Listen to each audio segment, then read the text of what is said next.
കേരള സംസ്ഥാനത്തിലെ BJPയുടെ സംസ്ഥാന പ്രസിഡന്റായി തെരഞ്ഞെടുക്കപ്പെട്ട രാജീവ് ചന്ദ്രശേഖർ BJPയിൽ അടിമുടി മാറ്റങ്ങൾ ഉണ്ടാക്കുവാൻ പരിശ്രമിക്കുമെന്നറിയിച്ചു.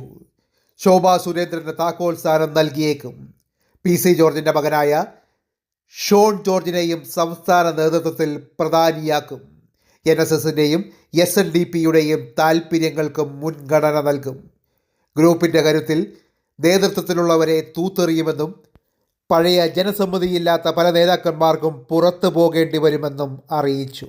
ഏറെ കാലത്തിനു ശേഷം BJPയുടെ സംസ്ഥാന ജനറൽ സെക്രട്ടറിയായി ശ്രീമതി ശോഭാ സുരേന്ദ്രൻ വരും. കോട്ടയത്ത് നിന്നുള്ള ശ്രീമാൻ ഷോൺ ജോർജിനും നൽകും താക്കോൽ സ്ഥാനം. ക്രൈസ്തവരുമായുള്ള ബന്ധം ഊട്ടിയുറപ്പിക്കുന്നതിന് വേണ്ടി ചിലപ്പോൾ PC ജോർജിൻ്റെ മകനായ ഷോൺ ജോർജിന് ചിലപ്പോൾ BJPയുടെ സംസ്ഥാന ജനറൽ സെക്രട്ടറി സ്ഥാനം പോലും ലഭിച്ചേക്കുമെന്നാണ് ചില BJP വക്താക്കൾ അറിയിച്ചത്.